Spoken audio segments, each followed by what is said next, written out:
বাবা বাদল, বাদল, এ কোথায় গেলি তুই? আয় এদিকে আয়, দেখে যা তোর জন্য কি নিয়ে এসেছি। ইলিশ মাছ? হ্যাঁ হ্যাঁ, ইলিশ মাছ। ইলিশ মাছ তো তোর অনেক প্রিয়, তাই তোর জন্য কিনে নিয়ে এলাম। আজ ইলিশ মাছের মাথা দিয়ে ভাত খাবি। বাবা, তুমি আমার জন্য কিছু আনোনি? এনেছি তো, এই নে তোর পছন্দের সেই গাড়ি। কবে থেকে গাড়িটা চাইছিলি, এতদিন টাকা ছিল না বলে কিনে দিতে পারিনি, আজ টাকা পেয়েছি বলে কিনে আনলাম। ধন্যবাদ বাবা, তুমি অনেক ভালো বাবা। তুমি আমার জন্য কিছু আনোনি বাবা? আরে তোর আবার কি লাগবে বল? ইলিশ মাছ দিয়ে ভাত খাবি আর তোর ভাইয়ের খেলনা দিয়ে খেলবি, আর কি লাগে? কিন্তু বাবা, আমার কাছে তো ইলিশ মাছ খেতে তেমন ভালো লাগে না, আর মিন্টু ভাইয়া আমাকে তো খেলনা ধরতেই দেয় না। তুমি বলেছিলে আমার জন্য বাজার থেকে পুতুল আনবে, কই আনোনি বাবা? আচ্ছা আচ্ছা ঠিক আছে, এর পরের বার কিনে আনবো। এসব কিনতে গিয়ে টাকা শেষ। এখন যা, তুই ঘরে গিয়ে তোর মাকে ডেকে নিয়ে আয়। এই নে বাবা, তোর প্রিয় মাছের মাথা। আমাকে মাছের পেটিটা দাও মা। নে ধর তুলি, তুই তাহলে মাছের লেজটাই নে। আচ্ছা মা। ভালো মতো খা বাবারা, তোরাই তো আমাদের ভবিষ্যৎ, আর বংশের নাম উজ্জ্বল করবি। সবাই বলবে আমার ছেলেরা কত বড় হয়েছে, মানুষের মতো মানুষ হয়েছে। এজন্য বেশি বেশি ভালো ভালো খাবার খা বাজান। তোরা তোরা ভালো খেলে অনেক ভালো লাগে। তোদের এখনো অনেক কাজ বাকি। তুমি কোনো চিন্তা করো না, আমরা সব সামলে নেব। হ্যাঁ বাবা, এটাই তো শুনতে চেয়েছিলাম। তোদের মুখে এখন আর আমি কিছুই শুনতে চাই না।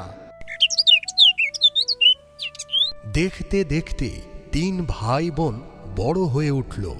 2 ভাই অর্থনৈতিকভাবে স্বাবলম্বী হয়ে উঠল। এখন আর আমার কোনো চিন্তা নেই।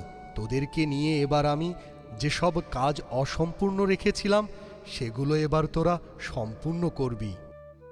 মানে কি অসম্পূর্ণ কাজ? তোর বোনের বিয়ের খরচ, তোদের লেখাপড়ার সময় যেসব টাকা ধার নিয়েছিলাম তাদের টাকা পরিশোধ করতে হবে। আবার এই যে ব্যবসার কাজের জন্য টাকা নিলি, সে টাকাও তো পরিশোধ করতে হবে। ওদিকে ওদিকে তোর দাদার বন্ধক রাখা জমিগুলো ছাড়াতে হবে। কত কাজ বাকি তোর বল। আরে দাঁড়াও বাবা, এখন আমাদের নিজেরও সংসার আছে, এত কিছু আমার একার পক্ষে করা সম্ভব নয়। একা কেন, তোরা 2 ভাই মিলেই করবি। এখানে আবার আমাকে কেন টানছো তোমরা? আমার নতুন ব্যবসা, নতুন সংসার, এত দায়িত্ব আমি নিতে পারবো না। আরে সেই জন্যই তো তোদের দুজনকে একসাথে সামলাতে বলছি। বিষয়গুলো যদি একসাথে করিস তাহলে তোদের উপর চাপ কম পড়বে। বাবা, এসব বিষয় নিয়ে কথা এখন রাখো তো, এগুলো নিয়ে পরে আলাপ করা যাবে, ঠিক আছে? আচ্ছা বাবা, ওপাশের ঘরটা কবে বানানো শেষ হবে? তুলি সেই কবে থেকে মেজোতে ঘুমাচ্ছে। ঘরটা তাড়াতাড়ি বানিয়ে শেষ করলে ভালো হয় না? বাবা, ওটা তো মেহমানদের ঘর, তুলির না। তুলির জন্য ঘর নিয়ে কি হবে বলো? ও তো আর কয়দিন পরেই এই বাড়ি ছেড়ে চলে যাবে। আর কটা দিন না হয় একটু কষ্টই করুক বাবা। মা বাবা, আমার এখন অনেক কাজ বাকি আছে, তোমরা ভাইয়ার সাথে আলাপ করো, আমি চললাম। আর হ্যাঁ, তোমার কোনো কাজ নেই এখানে বসে থেকে মা বাবার কথা শোনা ছাড়া। আমার অনেক কাজ বাকি আছে, আমি চললাম। তুলি, আমি আর তোর বাবা তোর ভাইদের বলেছিলাম তোকে একটা রুম দেওয়ার জন্য, কিন্তু ওরা দিতে চায়নি, তাই তো? থাক মা, বাদ দাও, আমার কোনো সমস্যা নেই, ওদেরকে এই ব্যাপারে কিছু বলার দরকার নেই। তুমি এসছো? আমি তোমার জন্য অপেক্ষা করছিলাম। কেন, কি হয়েছে? তোমাকে কিছু কথা বলার ছিল। তুমি বাবা মায়ের কথায় মেহমানদের ঘরটা তুলিকে দেওয়ার চিন্তা করছো না তো? ভুলেও এই কাজ করবে না। ওই ঘরে আমার ছোট ভাই থাকবে। তা তো আমি আগে থেকেই জানি। তোমার মা বাবার শখের কমতি নেই। তুমি ওদেরকে লাই দিতে দিতে একেবারে মাথায় তুলে ফেলছো। বিনে পয়সায় খাচ্ছে থাকছে, তাই তো বেশি। তবুও অভিযোগের কোনো শেষ নেই। বুঝেছি বুঝেছি, তুমি এবার মাথা ঠান্ডা করে শান্ত হয়ে বসো। আরে বাহ, রান্নাঘরে দেখছি অনেকগুলো মিষ্টি রাখা, চুপচাপ এখান থেকে কয়েকটা মিষ্টি সাবার করে দিই। কি এতগুলো মিষ্টি রেখেছিলাম, এখন মাত্র দুটো মিষ্টি পড়ে আছে। কে খেলো এতগুলো মিষ্টি? মন্টুরা তো। যাই গিয়ে ভাবিকে জিজ্ঞেস করে আসি। ভাবি, আমি কি ভিতরে আসতে পারি? হ্যাঁ এসো, বলো কি বলবে। রান্নাঘরে আমি কতগুলো মিষ্টি রেখেছিলাম, এখন দেখি মাত্র দুটো মিষ্টি আছে। আমার মনে হয় তোমার ছেলে মন্টু এই কাজ করে রেখেছে। কখনো না, মন্টুকে আমি এই শিক্ষা দেইনি যে না বলে তোমার মিষ্টি খাবে। তবে এই বাড়িতে একজন আছে যে করতে পারবে এই কাজ। কে সে? কে আবার? আমাদের শ্বশুর। যতবারই তার সামনে মিষ্টি আনা হয় ততবারই সে কেমন লোভ কাতর দৃষ্টিতে তাকিয়ে থাকে, কিন্তু মিষ্টি কেমন দাম তা তো জানোই, তাই তাকে একটা মিষ্টিও দেই না আমি। আমার মনে হয় সেই তোমার মিষ্টিগুলো চুরি করে খেয়ে ফেলেছে। বলো কি? এখন উপায়? তার হাত থেকে খাবার দাবার কিভাবে রক্ষা করব? এতদিন তো অনেক সহ্য করলাম, চলো এবার এক কাজ করি। কাজটা হলো, এখন থেকে খাবার দাবার সব রান্নাঘরের তাকে তালা দিয়ে রাখবো। আমার বুদ্ধিটা কেমন? বেশ ভালো বুদ্ধি। যাই, আমি এখনই খাবারগুলো তাকে রাখার ব্যবস্থা করি।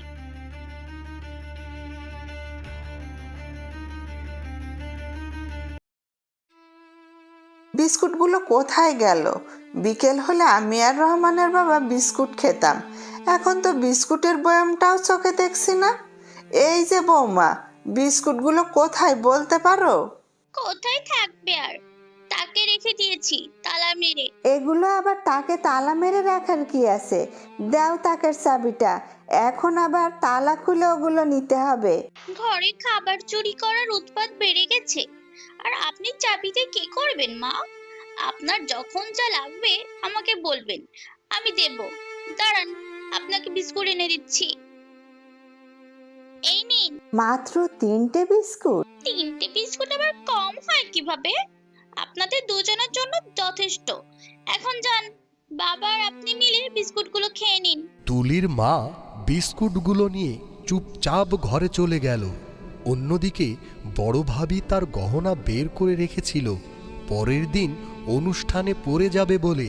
এটাই পড়ে যাব কাল। মা তাড়াতাড়ি আসো, পড়ে গিয়ে ব্যথা পেয়েছি আমি। ও মা, তোর আবার কি হলো? দাঁড়া, আমি আসছি। ভাবি, বাহিরে বেড়াতে যাচ্ছি, ভাবির কাছ থেকে গহনা নিয়ে যাই। ও মা, বিছানায় কত সুন্দর গহনা একটা সেট রাখা, ভাবিকেও আশেপাশে দেখছি না। না, আর এদিকে আমার তাড়া, এখন গহনাটা নিয়ে যাই, আসার পর ভাবিকে জানাবলেই হবে। আমাকে না বলে সারাটা দিন শুধু এদিক ওদিক ঘুরে বেড়াবে, আর ব্যথা পেয়ে আমাকে ডাকবি। তোকে একটা কথা হাজারবার বললেও যে তোর কানে যায় না, তাতেই আমার মেজাজ খারাপ হয়। আর করব না মা। প্রতিবারই তো একই কথা বলিস। আমার গহনাটা এখানে রেখে একটু বাইরে গিয়েছিলাম, এখনো খুঁজে পাচ্ছি না। কি হয়েছে? ওভাবে কি করছো? আমার গহনাটা এখানে রেখে একটু বাইরে গিয়েছিলাম, এখনো খুঁজে পাচ্ছি না। সাবধানে রাখবে না? সরো দেখি, আমিও খুঁজে দেখি। কই, কোথাও তো পেলাম না। বুঝেছি, আমার গহনাও চুরি হয়েছে, আর কে চুরি করেছে এটাও বুঝেছি। কে? চলো তোমাকে সরাসরি দেখাচ্ছি।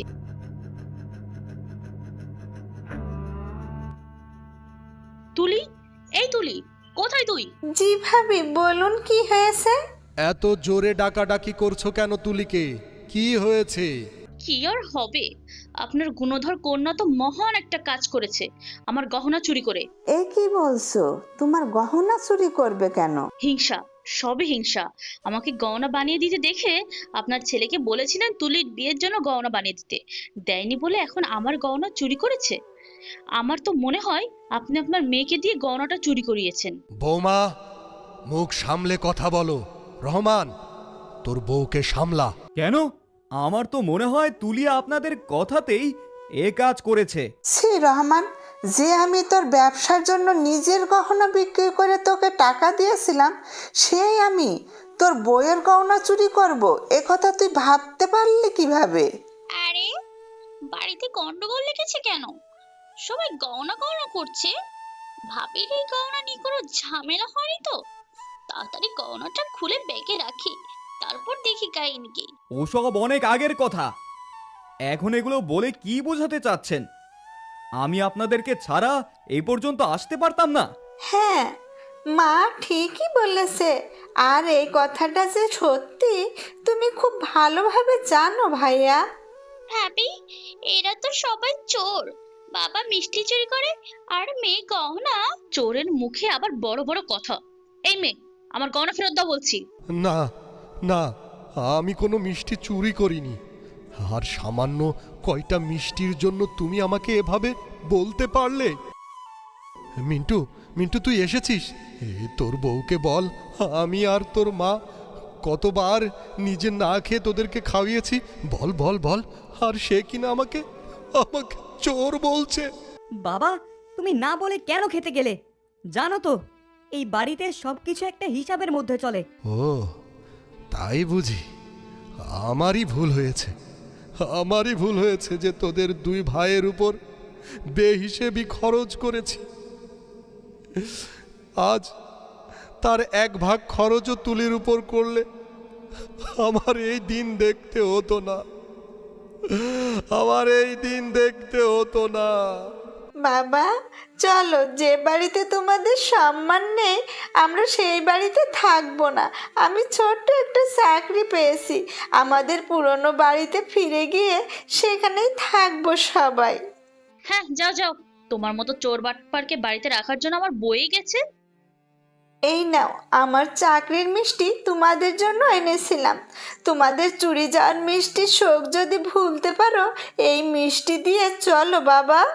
হ্যাঁ হ্যাঁ মা, চল। যাক বাবা, আপদ বিদায় হলো। এবার একটু শান্তিতে থাকা যাবে। আমাকে আমাকে ক্ষমা করে দে তুলি। আমি সব সময় তোর সাথে বেইনসাফি করেছি, ওদেরকে বেশি দিয়ে তোকে কম দিয়েছি। আজ আজ তারই ফল পেলাম। আমিও সব ভুলে গেছি বাবা। ওদের ওদের এই নফরমানির শাস্তি ওরা একদিন পাবে, ঠিকই পাবে, দেখে নিস তোরা। তুলিরা বাড়ি থেকে চলে যাওয়ার কিছুদিন পর দুই ভাইয়ের ব্যবসায় ধস নামল। রহমানের শরীর দিন দিন খারাপ হতে থাকল, আর মিন্টু ধার দেনা নিতে নিতে নাজেহাল হয়ে পড়ল। বাবা নিশ্চয়ই আমাদের অভিশাপ দিয়েছেন, তাই আমাদের এই অবস্থা। তুমি ওদের কাছে গিয়ে ওদের পা ধরে ক্ষমা চাও, আমাদেরকে মাফ না করা পর্যন্ত। সবাইকে আমাদের বাড়ি নিয়ে এসো। আমাকেও আপনার সাথে নিয়ে চলুন ভাবি। এই গহনাটা আমি আপনাকে না বলে নিয়েছিলাম বলে এত ঘটনা ঘটলো। আপনি আমাকে ক্ষমা করে দিন, আর মা বাবার কাছে একটাবার ক্ষমা চাওয়ার সুযোগ করে দিন। আচ্ছা চলো। ভাবি তোমরা, তোমাদের এই অবস্থা কেন? মা বাবা কোথায়? ওই তো বাবা। আপনি আমাদের ক্ষমা করে দিন।